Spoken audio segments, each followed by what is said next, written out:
مزہ آئے گا آپ کو. تو آدھا کر لو اس کو. اور نبی صلی اللہ علیہ وسلم کی خدمت میں ایک کافر آیا. آپ صلی اللہ علیہ وسلم اکرام کرتے تھے چاہے مسلم ہو غیر مسلم. آپ صلی اللہ علیہ وسلم نے اس کو دودھ پلایا. ہمارے یہاں دودھ پیا جاتا ہے ناشتہ کرنے کے بعد, 2 پراٹھے کھانے کے بعد پھر آپ 1 گلاس دودھ پیتے ہیں اور کہتے ہیں کہ کیلشیم ملے گا, فیٹ ملے گا. کچھ بھی نہیں ملے گا اس سے, ٹھیک ہے, کہ اس کے کھانچے کہیں ہیں ہی نہیں جہاں جا کے یہ فٹ ہو. ہم جو نبی کی سیرت میں دودھ دیکھتے ہیں نا, اس میں 2 چیزیں نظر آتی ہیں ہمیں. ایک تو شدید بھوک میں بھوک مٹانے کے لیے دودھ پیا گیا ہے, یعنی دودھ ایز اے کھانا استعمال کیا گیا ہے. ہمارے ہاں دودھ کو کھانا بولتے ہی نہیں ہے. دودھ جب شدید بھوک لگ رہی ہوگی نا تو پہلے خوب بریانی اور نہاری طبیعت سے پھوڑنے پھاڑنے کے بعد پھر کہیں گے, کیونکہ حکیم صاحب نے کہا ہے کہ رات کو دودھ پی کے سونا چاہیے, لہذا پھر دودھ پی کے سو کے ایک دن دھماکے کے ساتھ پھٹ پھٹا کے ہلاک ہو جائے گا. تو ہم نبی کی سیرت میں دیکھتے ہیں, غزوہ احد میں دیکھو نا, سب صحابہ کو شدید بھوک تھی. تو حضرت ابو ہریرہ رضی اللہ تعالیٰ عنہ کو نبی نے حکم دیا, یہ دودھ کا ایک پیالہ آیا ہے نا. تو شدید بھوک تھی صحابہ کو, 2 3 دن کے سے بھوک لگ رہی تھی, پیٹ پہ پتھر باندھے ہوئے تھے. تو آپ نے کیا فرمایا؟ حضرت ابو ہریرہ کہتے ہیں کہ ایک ہی پیالہ تھا, تو نبی صلی اللہ علیہ وسلم نے حکم دیا کہ دائیں طرف سے پلانا شروع کرو. تو کہتے ہیں میں نے سوچا کہ میں اتنا مجھے بھوک لگ رہی, میرے حصے میں تو کچھ بھی نہیں آئے گا. اللہ نے برکت اتنی رکھی تو سب نے سیر ہو کے پیا اس کو. حضرت ابو ہریرہ کے برکت دے دی اللہ نے, ایک معجزہ نبی کا ظاہر ہوا. حضرت ابو ہریرہ نے پیا, کہتے ہیں اور پیو, سیر ہو گئے حضرت ابو ہریرہ رضی اللہ تعالیٰ عنہ. اس طرح کی اور بہت ساری ہمیں مثالیں ملتی ہیں کہ شدید بھوک میں بھوک کس سے مٹائی ہے؟ دودھ سے. پھر دودھ جزو بدن بنتا ہے اور ایسا ٹھا کر کے جا کے باڈی کو لگتا ہے نا. تو 2 چیزیں نبی نے بھوک میں استعمال کیا. دوسری چیز تازہ دودھ استعمال کیا آپ صلی اللہ علیہ وسلم نے, بوائل دودھ نہیں استعمال کیا, یعنی جہاں تک ہماری معلومات ہے تازہ دودھ. اب میرے یہ کلپ چلایا گیا, کسی نے کہا دیکھو لوگوں کو کچا دودھ پینے کا مشورہ دے رہا ہے جراثیم والا. تو دودھ کچا جب پیو جو فوراً نکالو اور فوراً پی جاؤ. اگر رکھ لیا تو پھر کچے کا نہیں, ہم بھی کہتے ہیں بھائی وہ تو ڈاکٹر لوگ بولتے ہیں اس میں. اور پھر خاص طور پہ جو گوالا تو کچا بھی پلا رہا ہے نا, تو اس میں گوالا بھی تو دے رہے ہیں نا دودھ. تو بھینس جتنا دے رہی ہے اس میں گوالا کا بھی اتنا اپنا خون پسینہ شامل ہے, گوبر کی چھینٹیں اور پتہ نہیں کیا کہ اس کو تو لازمی اپنی گائے ہو, اپنی بکری ہو اور تمیز سے تھن دھو کے تمیز سے نکالا ہو تو وہ کچا ہی بہترین ہے. وہ آپ میرے مشورے پہ پی کے دیکھیں, آپ کو بوائل میں اور کچے میں زمین آسمان کا فرق لگے گا. آپ ایسے ٹماٹر ہونا شروع ہو جاؤ گے, پیٹ بہت اچھا ہو جاتا ہے, بہت سارے فائدے ہوتے ہیں. تو ہمارے نبی نے ہمیشہ دودھ حلب الشاتا, دودھ نکالا اور دودھ پیا, کچا پیا ہے. تو یہ 2 چیزیں. خیر, تو میں عرض کر رہا تھا کہ ایک کچھ لوگ آئے آپ صلی اللہ علیہ وسلم کی خدمت میں, تو ان میں غیر مسلم بھی تھا. تو آپ نے اس کا اکرام کس سے کیا؟ بھوک لگ رہی تھی سب کو تو آپ نے دودھ پلایا. انہوں نے 7 پیالے دودھ پیے ہیں اس غیر مسلم نے. پہلے کے پیالے بھی بڑے بڑے ہوتے تھے, ایک پیالہ آپ نے فرمایا اور اس نے کہا اور, دوسرا آپ نے فرمایا اور اس نے کہا اور, 7 پیالے پی گیا. 8ویں پہ اس نے کہا بس میرا پیٹ بھر گیا, سیر ہو گیا, میں چلا گیا, مسلمان ہو گیا. وہ نبی کے اخلاق اور آپ کی سیرت کو دیکھ کر اگلے دن دوبارہ آیا, پھر آپ نے دودھ پیش کیا, اس نے 1 پیالہ پیا. آپ نے دوبارہ پیش کیا, اس نے کہا شبعت, میں سیر ہو گیا ہوں. نہیں یہی بات سمجھ میں, حالانکہ اس کو نبی نے کم کھانے کی ترغیب, اس کو تو اسلام ابھی سیکھنے کا موقع ہی نہیں ملا نا. تو ایسے موقع پہ آپ نے فرمایا الکافر یأکل فی 7 امعاء, کافر 7 آنتیں بھرتا ہے. والمؤمن یأکل فی معا واحد, مومن 1 آنت بھرتا ہے. کیا مطلب؟ مومن کی خوراک کافر سے 7 گنا کم ہوتی ہے. ان صحابی کو نہ یہ پتا تھا کہ اس کو میڈیکلی مجھے کوئی فائدہ ہوگا اس کا, یہ بھی نہیں معلوم تھا. کوئی ڈاکٹر تھے اس زمانے میں سمجھانے والے؟ نہ انہوں نے نبی سے کم کھانے کی ترغیبیں سنی تھیں. کیا مطلب؟ اب حدیث کا آج لوگ کہتے ہیں کہ آج تو کافر کم کھا رہا ہے, مسلمان طبیعت سے پھوڑ رہے ہیں, تو یہ تو معاذ اللہ حدیث غلط ہو گئی. پھر تو خوب سمجھو حدیث کا منشا کیا ہے, کہ مسلمان شہوت پرست نہیں ہوتا, کافر شہوت پرست ہوتا ہے. اس کی خواہشات رکتی نہیں ہے, تبھی کھایا جائے گا کھایا جائے گا. آج جو کافر کم کھا رہے ہیں نا, ان کو ڈاکٹر لے کر آئے ہیں اس پر, جبکہ مسلمان اگر کم کھاتا ہے ڈاکٹروں کے مشورے کی ضرورت نہیں ہے. اس کی ویسے ہی اللہ نے دنیا سے بے رغبتی رکھی ہے کہ بھائی کیا ہے سارا دن جگالی کرتے رہو, بس ٹھیک ہے نا, چند دیوالے ہو گئے, نیند بھی کم آتی ہے اس سے, انسان کم کھاتا ہے تو چاقو چوبند رہتا ہے. تو جتنے بھی ہمارے اکابر بزرگ گزرے ہیں ہندوستان میں, آپ دیکھ لیں ان کی خوراکیں بہت تھوڑی تھیں. کیوں تھوڑی تھیں بھائی؟ وہ ان کو دین کے کام کرنے ہیں. وہ کہتے ہیں زیادہ کھاؤ تو نیند آتی ہے, تو کھاؤ اتنا نا جتنا افورڈ کر سکو. تو خواہشات سے انسان نکل جاتا ہے. تو آج جو کافر تھوڑا کھا رہے ہیں نا, وہ ڈاکٹروں کی رپورٹیں ہیں, ڈاکٹروں کے مشورے ہیں. ورنہ اگر صحت کا معاملہ نہ ہو تو پھر کافر خواہشات نفسانیہ میں زیادہ ہوتا ہے, مسلمان کم ہوتا ہے. تبھی تو دیکھ لو نا زنا کتنا زیادہ ہے وہاں پہ. وہ تھوڑی عورت کے بغیر گزارا کر سکتے ہیں. یہاں 30-35 سال عمر ہو جاتی ہے, شادی نہیں ہوتی, اور گزارا بہت سے لوگ چلا رہے ہوتے ہیں. تو مسلمان میں آج بھی خواہشات نفسانیہ پہ کنٹرول دوسروں کی نسبت زیادہ ہے.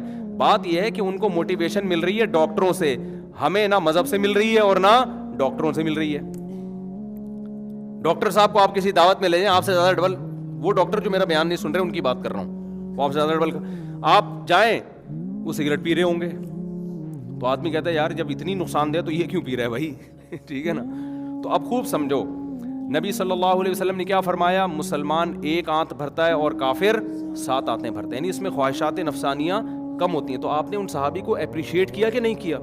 اگر یہ عمل غلط ہوتا تو آپ ان سے کہتے کہ تم جب کافر تھے تو تم نے 7 پیالے پیے تھے, تم نے اسلام قبول کر کے صرف 1 پیالہ پیا, یہ بالکل ٹھیک نہیں ہے, اس سے تمہارے جسم میں کمزوری ہو جائے گی. نہ نہ نہ. حالانکہ نبی صلی اللہ علیہ وسلم امت مسلمہ کو کمزور دیکھنا نہیں چاہتے. اگر یہ چیز کمزوری کا سبب ہوتی تو ہمارے نبی کیا فرماتے کہ کمزور مومن اللہ کو طاقتور سے زیادہ محبوب ہے, لہذا کم کھاؤ تاکہ کمزور ہو جاؤ. ہم تو یہ دیکھتے ہیں پیغمبر کی سیرت میں کہ آپ نے فرمایا المؤمن القوی احب الی اللہ من المؤمن الضعیف. کمزور مومن, طاقتور مومن اللہ کو کمزور سے زیادہ محبوب ہے. اس کا مطلب ہمارے نبی ہمیں طاقتور دیکھنا چاہتے ہیں, کمزور نہیں دیکھنا چاہتے, پھر بھی کم کھانے کی ترغیب دے رہے ہیں. تو میڈیکلی اکارڈنگ ٹو اسلام یہ پروو ہو گیا کہ کم کھانے سے طاقت زیادہ آتی ہے. یہ ثابت ہو گیا کہ نہیں ہو گیا؟ دونوں چیزوں کو اگر آپ ملاؤ. پھر اگر کوئی ڈاکٹر کہتے کہ پھوڑتے جاؤ, کہتے نہیں ہے ڈاکٹر, میں ایک مثال دے رہا ہوں. اس کا مطلب بھائی تم ہمیں وہ بات بتا رہے ہو جو اسلام کی تعلیمات کے بالکل اگینسٹ ہے. تو آپ کی تحقیق کل بدل سکتی ہے. آپ کی تحقیق کیا ہو سکتی ہے کل؟ ہمارے نبی نے کم کھایا, اور کتنی زوجات کی آپ کی ایک وقت میں 9. صحابہ کم کھاتے تھے اور اتنی بھاری بھرکم تلواریں اٹھا کے میدان جنگ میں لڑتے تھے. تو میں 2-3 باتیں بتا رہا تھا کہ پہلی بات, گوشت کو خوراک کا حصہ بناؤ, یہ ہمارے مذہب کی ترغیب ہے. ڈاکٹر کہتے ہیں اگر کوئی نارمل ہے, اگر ہاں کوئی کسی کو ہارٹ پیشنٹ بن گیا ہے, اس کو ڈاکٹر منع کر رہے ہیں, تو پھر وہ جانے ڈاکٹر جانے. اسلام تو نارمل لوگوں کی بات کر رہا ہے نا. ابے کوئی شوگر پیشنٹ بن گیا, اس کو تو کھجور بھی نقصان دے گی نا. جو پیشنٹ نہیں ہے ان کی بات کر رہا ہوں میں. دوسرا کام, بلکہ اس کو تو شہد بھی نقصان دے گا. دوسرا کام, پہلا تو گوشت ہو گیا, میں آپ کو اسلام کی روشنی میں صحت کا نسخہ بتا رہا ہوں. دوسرا کام کیا ہے؟ کم کھاؤ, پھوڑو نہیں, یعنی بھوکے رہو, سمجھتے ہو. اور تیسرا کام حدیث میں آتا ہے اللہم انی اعوذ بک من الکسل. آپ صلی اللہ علیہ وسلم نے سستی سے پناہ مانگی ہے. صحابہ سارے چست تھے, گھوڑے سے تیز سلمہ ابن اکوع دوڑا کرتے تھے. آپ نے ان سے یہ نہیں فرمایا کہ تمہاری رفتار اتنی تیز کیوں ہے, اتنی تیز کیوں دوڑتے ہو بھائی, کہ گھوڑا پیچھے رہ جاتا ہے تم آگے نکل جاتے ہو, بلکہ اس کو اپریشیٹ کیا گیا. صحابہ تیر اندازی سیکھ رہے ہیں, گھڑ سواری سیکھ رہے ہیں, بھاگ رہے ہیں, دوڑ رہے ہیں, اور سستی سے پناہ مانگی گئی. تو تیسری چیز کیا ہے؟ فزیکل ایکٹیویٹی, جس کو ہم آج کی اصطلاح میں کیا کہیں گے؟ Physical activity. حدیث میں آتا ہے ایک دفعہ مدینہ میں خطرہ ہوا کہ کسی نے حملہ کیا ہے. خطرہ یعنی کوئی خبر پھیلی. صحابہ کہتے ہیں آپ صلی اللہ علیہ وسلم گھوڑے کی پشت پہ بیٹھ کے اتنی رفتار کے ساتھ گئے ہیں نا دیکھنے کے لیے کہ واقعی یہ خبر صحیح ہے یا غلط ہے, اور بہت تیز رفتاری کے ساتھ آپ صلی اللہ علیہ وسلم دیکھ کر آئے. تو آج فزیکل ایکٹیویٹی کیا ہو گئی ہے؟ اب گھوڑے تو ہیں نہیں, کیا آپ گھوڑے پہ بیٹھے ہیں؟ گھوڑے پہ بیٹھنے میں کتنی طاقت, پھر گھوڑا بھاگتا ہے, ہڈیاں ہلتی ہیں. گھوڑا جتنا تھکتا ہے اتنا ہی بندہ تھک جاتا ہے. پھر پیدل بھی بھاگتے تھے لوگ, چلتے بھی تھے, بھاگتے بھی, لمبے لمبے پیدل سفر ہوتے تھے. تو آج نہ جاگنگ ہے نہ واکنگ. کھوپڑی شریف میں بات آ رہی ہے کہ نہیں آ رہی ہے؟ آپ کہہ سکتے ہیں جاگنگ کی الگ سے کوئی ترغیب. بھائی جو کام اسلام چاہتا ہے وہ اگر اس کے بغیر نہیں ہو رہا تو پھر یہ چیز خود بخود اس ترغیب میں داخل ہوگی کہ نہیں ہوگی؟ اللہ آپ کو چست دیکھنا چاہتے ہیں. سستی سے حدیث میں پناہ مانگی ہے, تو جو کام سستی کا ذریعہ اور سبب بن رہا ہے اس کام سے بھی پناہ مانگی ہوگی کہ نہیں ہوگی؟ تو یہ 3 کام ہو گئے, اور چوتھا بھی ایک ایڈ کر لو اس میں, سونے کی ترتیب. وہ میری اپنی نہیں بنی ہوئی تو میں اس لیے زیادہ نہیں اس پہ بولتا, کیونکہ ہم بھی کراچی میں ہے نا, سارا سونے جاگنے کی ترتیب کی ایسی کی تیسی ہوئی ہے.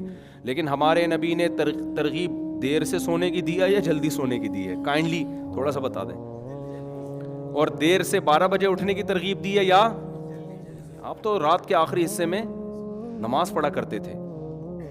تو یہ 4 کام سونے جاگنے کا نا, یہ جو سونا کا 9 بجے ٹائم ہے اصل سونے کا, جو میڈیکلی بھی ایسی ثابت ہو گئی. تو یہ 4 کام تمیز سے. اور دوپہر قیلولہ لازمی کیا ہمارے نبی صلی اللہ علیہ وسلم نے, اور آپ نے فرمایا قیلوا فإن الشیطان لا یقیل, قیلولہ کیا کرو, شیطان قیلولہ نہیں کرتا, سارا دن جاگتا ہے شیطان, اس کے کام بہت ہے نا. شیطان جو ہے نا کبھی بھی آرام نہیں کرتا. تو اگر آپ آرام نہیں کرتے, ہر وقت کام کام, قائد اعظم نے فرمایا تھا کام کام اور بس کام, تو قائد اعظم کا یہ مطلب نہیں تھا. ان کا تھا کہ سونے کے بعد جتنا ٹائم اٹھو تو کام میں لگاؤ, وہ مزید سونے میں نہ لگاؤ. تو آپ نے کیا کیا کہ وہ سارا جو ہے نا, ہر وقت لوگ پاگلوں کی طرح جو پیسہ کمانے میں لگے ہوئے ہیں نا, وہ ہر وقت پاگلوں کی طرح پیسہ کمانے میں لگے ہوئے, سوتے ہی نہیں ہیں. اور سوتے ہیں تو موبائل پہ لگے رہتے ہیں, پھر موبائل تو ظاہر ہے نیند کو غائب کر دے گا. تو ہمارے نبی صلی اللہ علیہ وسلم گہری نیند سوتے تھے. حدیث میں آتا ہے آپ صلی اللہ علیہ وسلم کے نا ہلکے سے خراٹوں کی آواز آتی تھی. جب یہ گہری نیند ہوتی ہے نا تو ناک سے نا آپ صلی اللہ علیہ وسلم کے معمولی سے خراٹوں کی آواز, یہ جب گہری نیند ہوتی ہے تو پھر ایسی آواز آتی ہے. تو آپ صلی اللہ علیہ وسلم اور آخری عمر میں جسم مبارک بھی تھوڑا سا بھاری ہو گیا تھا, تو گہری نیند سویا کرتے تھے آپ صلی اللہ علیہ وسلم. تو ہمارے ہاں ان چیزوں پہ عملی. خیر میں یہ عرض کر رہا ہوں کہ یہ 4 کام کر لو تو انشاءاللہ جیسے تمام دوائیں بچوں کی پہنچ سے دور ہوتی ہیں تو تمام دوائیں بڑوں کی پہنچ سے بھی کیا ہوں گی, دور ہوں گی. پھر جب پیاس لگے پانی پیو, جی نیچرل لائف.